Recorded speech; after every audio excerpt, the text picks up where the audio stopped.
What is up, guys, and welcome back to another day here at Whitley Auto Works. Today is all about the ins and outs of painting with oil-based paints. Now, it's not one of those things that everybody covers. It's not one of those things that everybody prefers doing. Most people kind of shun away or kind of frown at the Rustoleum style paint jobs. But what I'm going to do today is help you guys learn how to get the most reliable Rustoleum paint job or KRYLON paint job or any kind of oil-based paint job, especially if you decide to go crazy and mix it with 2K clears and stuff like that. What to look out for and what, how to kind of think paint-minded, A lot of people are just getting into this stuff. They just start throwing stuff together. They see different YouTubers use, and they don't even really understand how things work and why they start having issues. Sometimes you'll have shrinkage. Sometimes you'll have fish eyes. Some are caused by the paint materials you use. Some aren't, So there's a lot of misconceptions and just common things out there that people just randomly say, and they don't even really understand what they're saying. So, I'm just going to try and be helpful today, walk you through the ins and outs, kind of give you a little bit of my knowledge, because I did have a subscriber reach out to me that was using certain products together and started having some shrinkage issues and some other issues. So sometimes it's not always about the products being incompatible, it's the way you're using it. And, a lot of people say that and everybody's like, well, what do you mean? Well, I'm going to show you today, so let's get into it.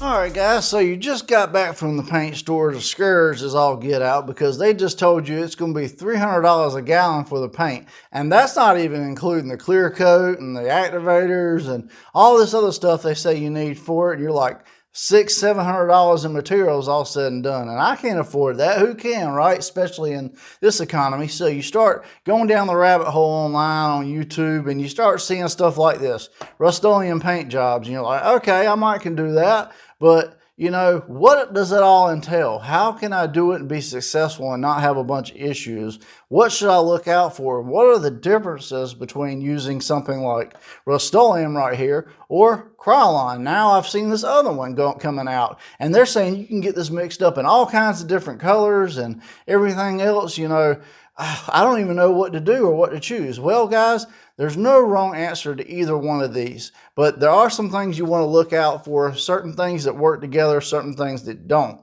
So I'm going to give you kind of a crash course today and how not to get issues and reactions and what causes different issues and reactions, because a lot of times people will tell you the reason you had problems is because incompatible materials, and that's not always the case. Sometimes it's just you're using certain things certain ways and it don't work out. And I'll get into it more and you'll see what I mean. All right, so start with Rustoleum oil-based paint. Now, not to be confused with some of the other cans that say Painter's Touch. Read the cans very well. Make sure it's oil-based paint. A lot of people have asked me about the farm and implement stuff like you get at Tractor Supply. Guys, it's the exact same thing. The difference is it's got different tractor colors and stuff like that. It's marketed a little bit different, but you can get the same results and it operates pretty much the same way as this stuff right here. The KRYLON stuff, however, is a little bit different. Rustoleum, you can use different things to thin it. You can use acetone, which is what they call a very hot solvent. And what solvent is pretty much a fancy word for thinner. It thins whatever you're trying to do, and the thinner evaporates, and your paint lays down and it dries. Acetone, it evaporates very quickly. Mineral spirits is kind of the middle ground.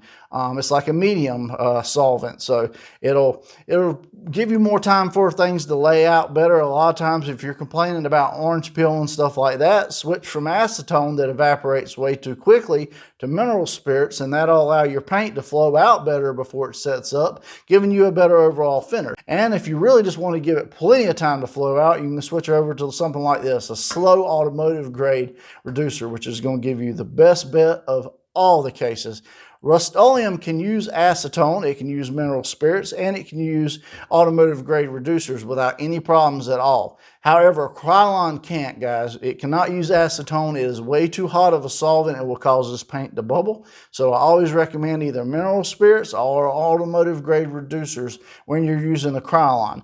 Another complaint I get a lot is the paint stays soft. It won't harden up. Guys, they make these little cans of catalyst hardener. You can get at Tractor Supply. You can get the Axalta brand at something like your Napa Auto Parts store, or you can get the KRYLON brand at certain stores too. And you put that one little can of hardener into the whole gallon. So divide it accordingly. A lot of these paints, I tell everybody, ballpark, if you want to get an automotive grade thinness, 2 to 1. That's 60% paint, 40% acetone, or half as much thinner as you put paint. So like I said, divide that accordingly. That'll get you in the ballpark of thinness the way to spray. And then of course you're choosing your paint guns and stuff like that are different. The big advantage of the KRYLON over the Rustoleum is they make these little color swatches. This one's a little dirty. I'll see if I can get it off of this right here. This is one of those little color swatches from Lowe's. It's got a little barcode on the back. They can scan it and they can mix this KRYLON tintable base. It's not clear, guys. It's a little milky, almost white color, so don't think you can use it as a mid coat, but you can use it to get any color you want. You can literally take a cap off of another can up there, any color, match it to one of the color swatches on the walls, like when you're mixing house paint, and they'll mix it up for you and you're good to go for 50 bucks. The Rustoleum is more limited in colors. It works just as well. Like I said, you can shoot it with acetone, but the KRYLON works very, very good. And like I said, just add that hardener to it. That'll fix your hardening issues and you'll have a great little paint job. So these are pretty much the two biggest options. There are some other paint systems out there, but when you're sticking with oil-based paint, usually you're talking about Rustoleum or KRYLON. So that's where you want to be with that. Now, another thing is you can use automotive 2K clear coats. So let me go grab some of that and set it up and we'll talk about that.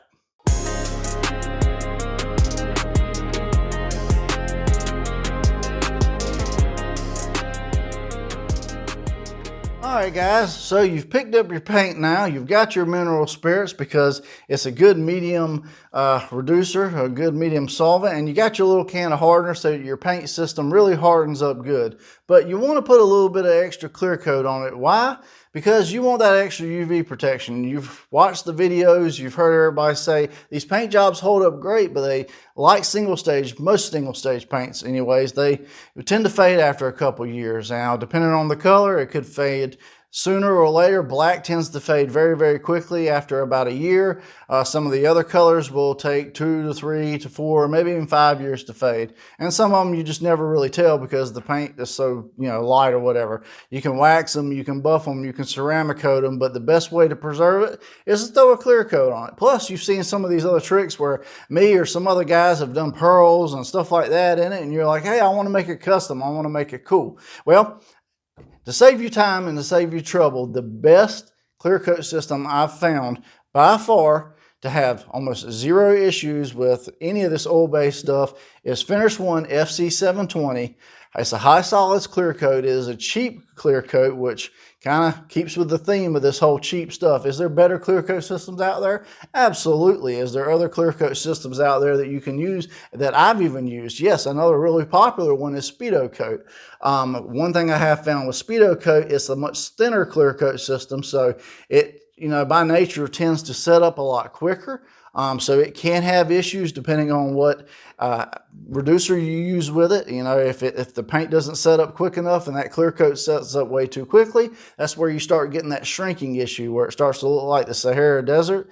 This right here being a high solids 2K, even though it's a cheaper high solids 2K, it's a much thicker material, guys. So it takes it a little bit longer for it to set up good and everything else, which works really great and complements the oil-based paint situation because the crackling and everything most people get is not because these two systems are incompatible. It's because your paint isn't setting up as quickly as your clear coat. And what the clear coat is doing, since it sets up quicker than your paint, is forcing all the solvents, all this right here that you use to thin these paints out, is forcing that to come out, or is trying to come out. So it cracks, it expands, it does whatever it can to force its way out the clear, so it can cure out good. Or worst case scenario, it might stay soft underneath it because you didn't give it enough time for it to set up. Then you spray the clear over top of it, and then you come back 24 hours and the top layer is hard, but then you go to put something on or whatever else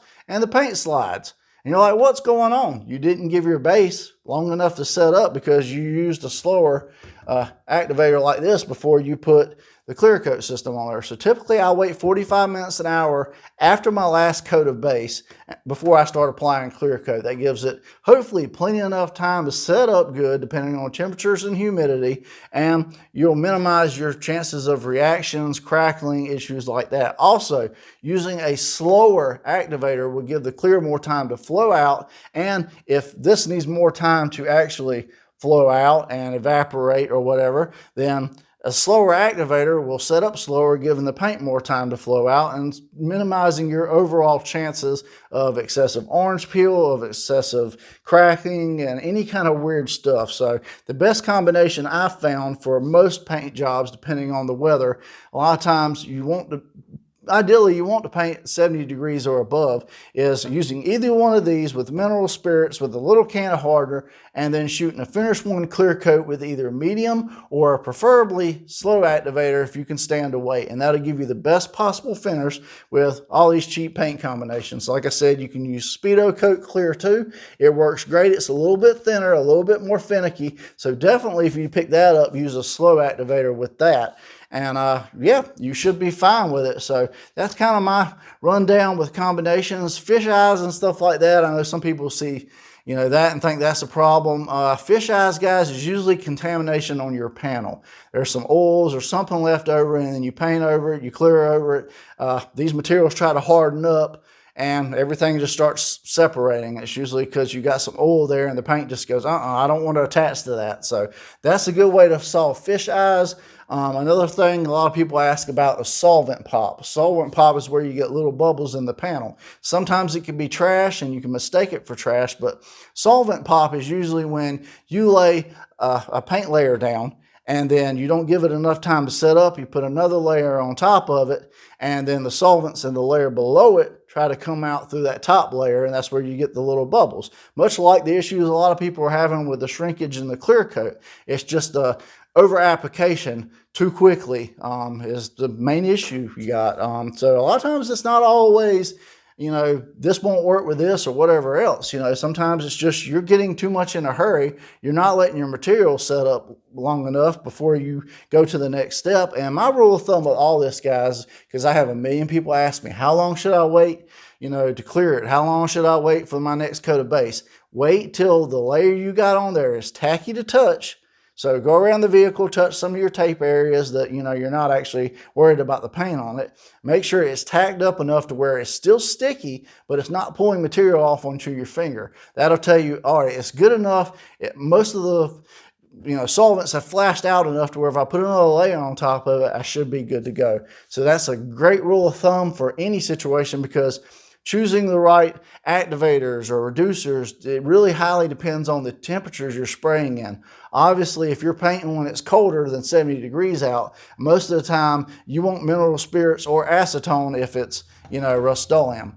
And you probably want a medium on the clear coat, or maybe even fast, depending on how quickly everything's set up. But be mindful of your temperature and humidity. The hotter it gets out, the more time you want to give everything to flow out with something like a mineral spirits or, automotive grade slow reducer. And same thing with the activators, guys. You want to get a slower or a medium speed, or some companies with some clear coat systems offer a very slow activator, and it's just because the temperature is high. You want to give things time to flow out. If they don't flow out, you get excessive orange peel, and nobody really likes that. So these are just some guidelines today to help you guys out. I wanted to do a more informative video. I did my Rustoleum guide for beginners, where I did a spray out and walked everybody through the process. Definitely, if you haven't seen that, go check it out. It tells you my mix ratios. I show the whole process painted out from start to finish.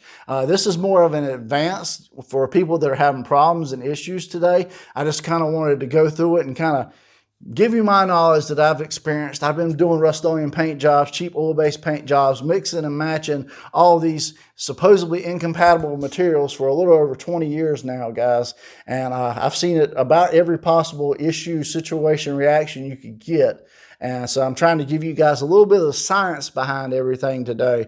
So take what you want from it, throw out the rest. But if you made it this far in the video and you found everything I said today pretty, entertaining or knowledgeable or whatever else, or you learn something, by any means, if you haven't already, please hit that subscribe button, ring that little bell notification. You get notified every time a new episode drops, because I'm all the time doing helpful tutorials like this. We're in the process of painting my buddy Cisco's truck right now, a really cool KRYLON tintable color, and we're going to do some clears and pearls over it. We got more product reviews coming. I'm always reviewing the latest, greatest new spray guns out there, on a budget, and just spray outs, a little bit of everything, guys. I mean, it's just, you never know what you're going to see on the next episode of Whitley Auto Works, honestly. But I appreciate you guys tremendously for sticking with me today.